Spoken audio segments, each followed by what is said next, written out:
could have legitimate concerns about their safety when we open our doors. And we want to open our doors to people who are willing to go through proper screening measures and who want to be here and want to be productive members of our society.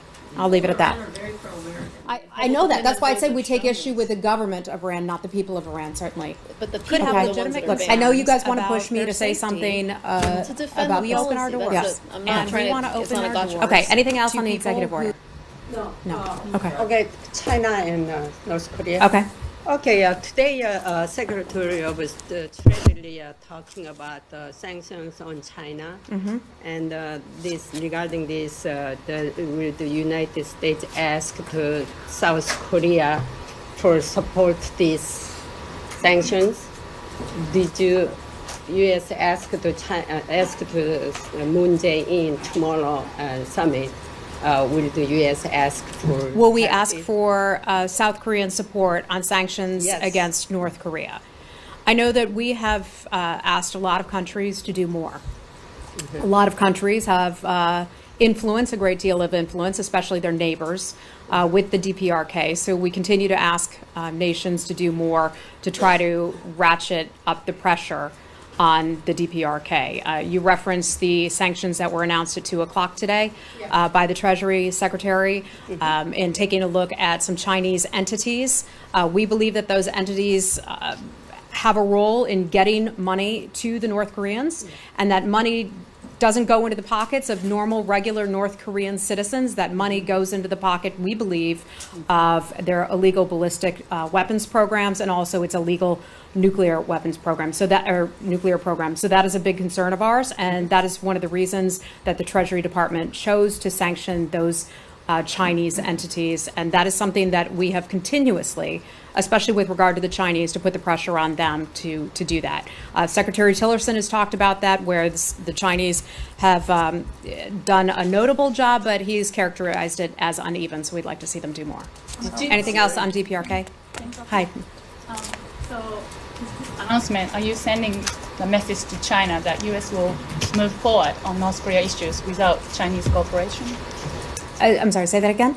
So, are you sending a message to China that United States will work on North Korea issues without Chinese cooperation? Well, I didn't say that the Chinese weren't cooperating. I said that it's been uneven. We'd like to see them do more. And they know that. We've had conversations about that in the past at the highest levels.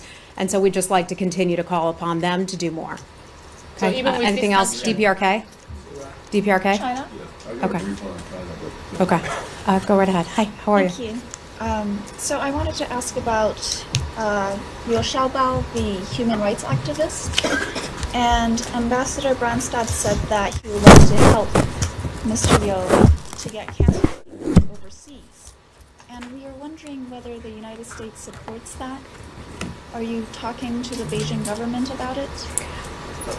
So one of the things we've done is, as I've said in other instances, that we have conversations at the highest levels of government with government officials on areas where we have a great deal of concern. Among those would be human rights issues. This one for Liu Xiaobao, who's a Nobel Peace Prize laureate and a writer as well. He unfortunately is battling cancer at this time. We would like to see him get additional information about how he is doing. He's not a U.S. citizen. He's a Chinese national. But we'd like him to have access to international medical specialists if he chooses to do so. One of the important things we see is, give him the opportunity, if he wants to seek medical treatment elsewhere, to be able to seek medical treatment elsewhere. You referenced something that Ambassador Branstad said, and along with that, he said our heart goes out to him and to his wife, and we'd like to see him have the opportunity for treatment elsewhere, if that would be of assistance to him. This is related, Yeah. but it'll be extremely brief. You guys today notified Congress of a rather large arms sale to Taiwan. To Taiwan, yep. Can you talk about that a little bit? Yep. So let me just get all the details here because I want to get everything straight. But we, normally we wouldn't talk about this until it is submitted to Congress, and Congress was notified today about that. Give me just a moment, please.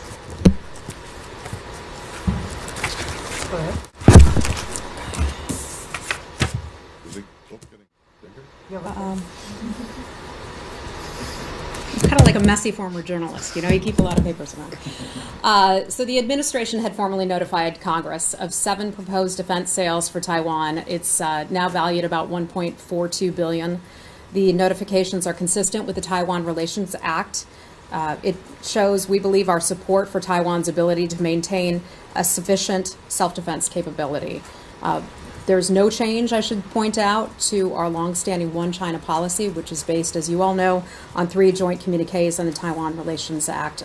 There's continuity here. The United States has been doing defense sales with Taiwan for 50 years or so nothing has changed. Anything else on the Asian region that anyone wants to talk about? Yes. Fine. So you said that we'd like to, the State Department of the United States would like to see China do more. Are they even doing what they said they would do regarding? They said that they were going to limit the coal I guess buys from North Korea and fuel shipments to North Korea. Has that even happened? So some of this is classified, so some of that I cannot talk about. I do have a list of something that is public. I don't have it at my fingertips right now, but some of the things that we have been asking other nations, including China, to do, and some of the ways that we have seen those countries take steps in the right direction. I've talked a little bit here about guest worker programs and how there are North Korean guest workers in many countries around the world. We have asked many of those other countries to limit the number of North Korean workers that can work in their countries. The reason why, we see the money not going into their pockets, but it goes, the government confiscates it, and it goes into the pockets of the government of the DPRK. And we believe that that money is then being used to fund its illegal weapons program and also its nuclear program. So we continue to talk to all of these nations about sort of putting the squeeze, if you will, on North Korea, and that would be one example of it. Okay, anything else on Asia? Okay, go ahead. I wondered if you had a readout for the Secretary's meeting yesterday with the Korean Foreign Minister? I don't have an actual readout for you on that meeting. I was in that meeting, and I would just describe it as it was a pleasant meeting. We had a lot of areas of agreement. I know that the President and the Secretary look forward to hosting President Moon here in Washington, certainly. Among the things that they talked about was the threat from North Korea and the alliance that we have with South Korea and the importance of that. North Korean human rights issue being discussed at the meeting yesterday, Kang and Secretary. I'm not, beyond what I just told you about that meeting, I'm not going to be able to get into any additional specifics. Okay, so let's move on from Asia. What do we have now? Okay, let's go to Syria then. Okay, sir, I'm sorry, tell me your name. Oh, I'm Caleb with RT. Oh, right, Caleb. So, this recent statement from the White House alleging that the Syrian government was planning an upcoming chemical attack. Are you concerned that that could have created an opening for terrorist groups to carry out a chemical attack?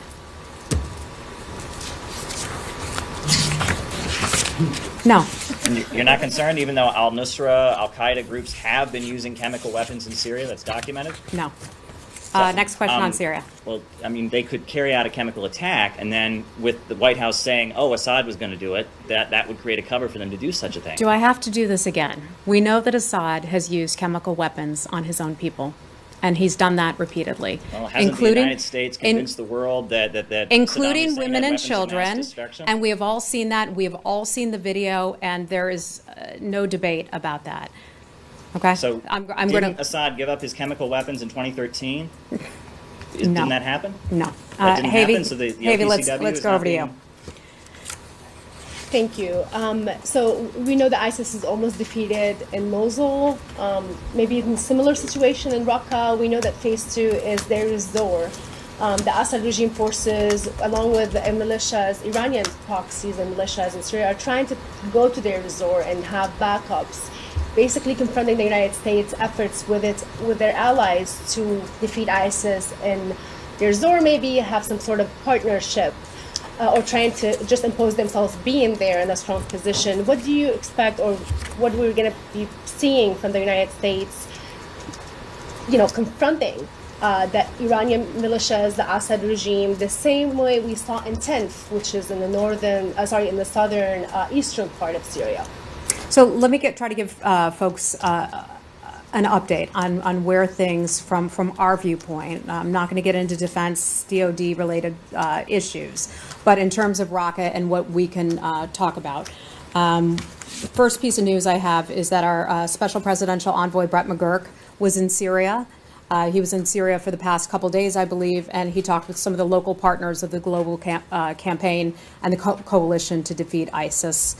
He and we're very proud to say that he was able to witness some of the humanitarian and stabilization work and assistance that's now underway in the liberated areas north of Raqqa. And if they think about this, in the past few weeks ago, we were on the outskirts. When I say we, I mean coalition partners, backed by the United States in an advise and assist capacity. We're outside of Raqqa, and now we're already getting into that portion where we can do some humanitarian and stabilization efforts. So we're proud of that. One of the things that Special Envoy McGurk has talked about is that once Raqqa is liberated, that we believe it's critical for local officials from the area to take over responsibility for post-liberation security, but most importantly, governance down the road. This campaign is trending in a positive direction.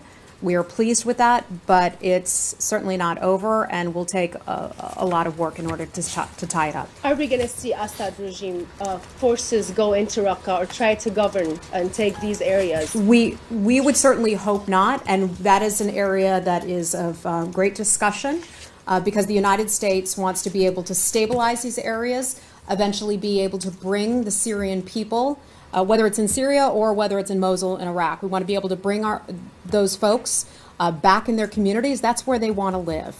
Conditions are not ripe for that just yet. There is a lot of demining work that has to be done, electricity, water, all of those things. So folks are a long way off from seeing that just yet. And that's one of the reasons we talk about local control of those communities that is handled by a governance that is agreed to by the local people there. And so that will be one of the priorities that we would be working toward. Anything else on Syria? Yeah. You said before, are you saying that Al-Qaeda has not used chemical weapons? I'm not going to get into this conversation with you about this. Because, no. You want to have a debate, okay, about a hypothetical. Okay, and I'm not going to get into a debate. If you announce that there's a pending chemical attack, I'm not going to get into a debate about a hypothetical. But if you announce that, then they could carry out an attack, and it would look like the government did it. I mean, isn't that a real possibility? If you want to try to make excuses for the Assad regime, go right ahead. You've got a lot of cameras on you right now. I'm talking about Al-Qaeda. Okay, and I'm not going to spend all our folks' time having that conversation. We all know here in this room that Bashar al-Assad is responsible for chemical attacks on his own people, including women and children. We are not going to debate it beyond that. Al-Qaeda, horrible too, but what we're talking about right now is Assad and Syria. Well, I asked you about Al-Qaeda. Next That's question. what I was asking for clarification. Something else on Syria? Russia? Okay, let's go to Russia. Okay. All right. One question on Syria, sorry. So, sorry. Okay, Michelle, just hold on one second. Sure. Okay, go right ahead.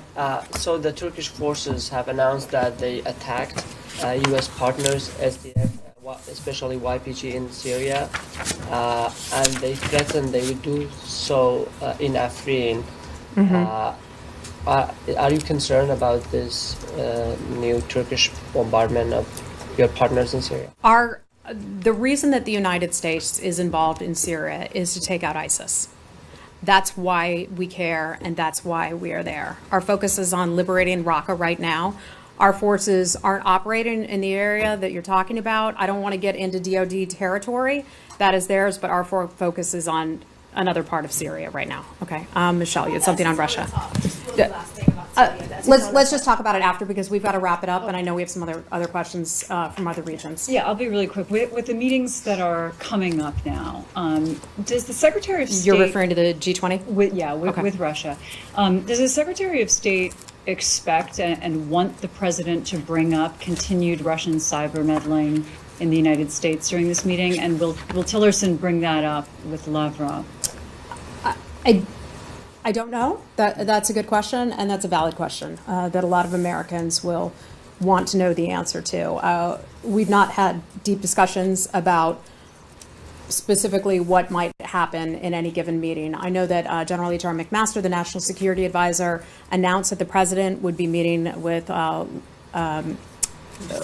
Putin, thank you, at that meeting coming up, but I don't have any meetings or any schedules to go into. Do you know if the beyond that. secretary would like him to bring up that issue? I don't know. Okay. That I don't know. I haven't. We've been talking so much about other things lately that that one hasn't come up.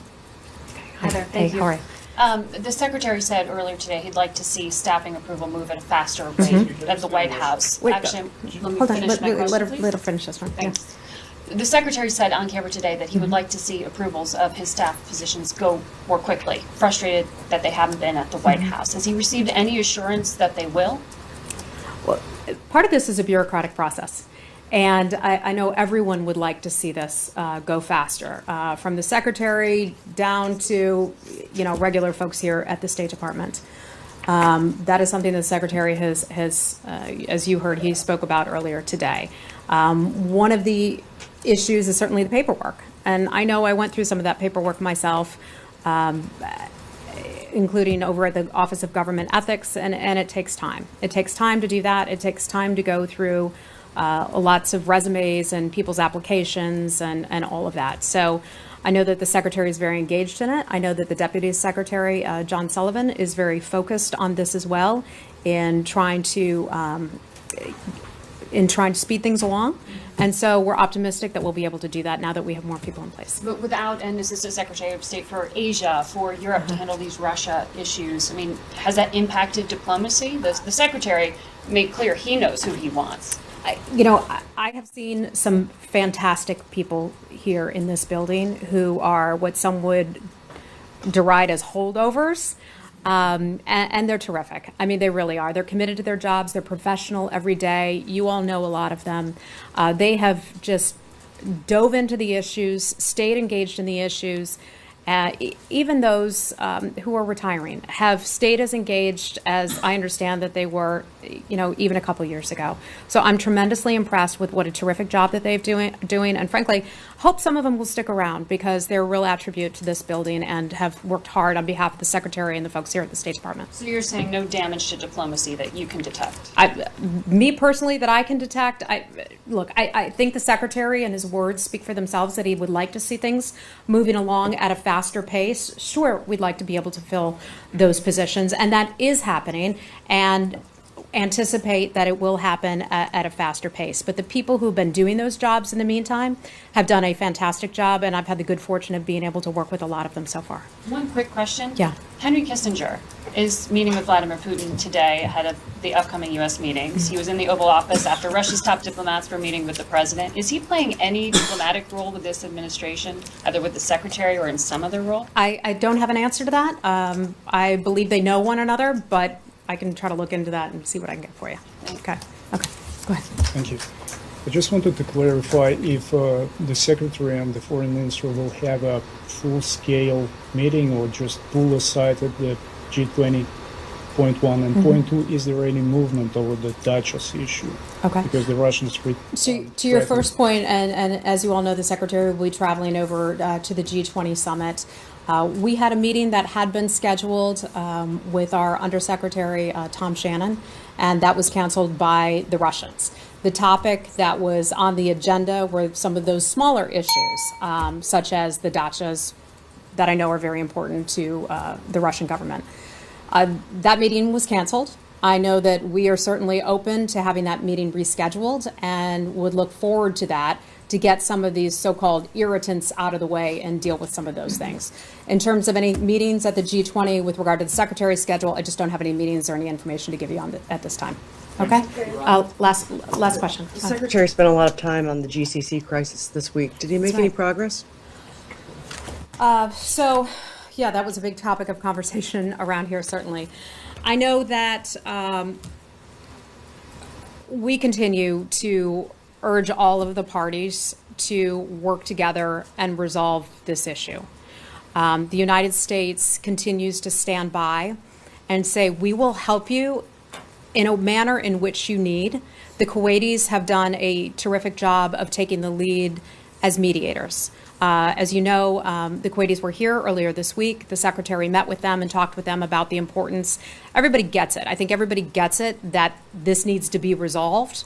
When it will be resolved, we're not certain of that at this time, but we're hoping that the parties will all agree to work together and recognize that there's going to be a negotiation that needs to be had. Well, they're saying, especially the Saudis are saying no negotiations. So where's the process if no one's negotiating? Yeah, I think I'd have to refer you to those governments to talk specifically about that, but the Kuwaitis remain what I would consider to be sort of the lead mediator, and we're standing by ready to help and advise if and when we can. Just one question on Iraq. Okay. Thank you. The Kurdish president, Masoud Barzani, yesterday had an op-ed published in the Washington Post making the case for Kurdish independence. He said the referendum is binding, contrary to previous media reports. And he also said that it will not be a unilateral step by the Kurds. It will be a result of a negotiated settlement with Baghdad. So my question is, would the United States support it if the Iraqis do it in a negotiated settlement among themselves? I think what we would continue to say about that is that the fight against ISIS is on, and that would be the top U.S. concern and probably the top Iraqi concern, I would imagine, at this time. We support our partnership with the government of Iraq. We continue to support that. We want to see the sole focus stay on ISIS. You've had far too many Iraqis who've had to leave their homes because of ISIS and the horrific things that they have done in that country. So we would like to see ISIS out, and then once Iraq is stabilized and people can go back to their homes, a referendum if Iraq decides to do that, if the Kurds decide to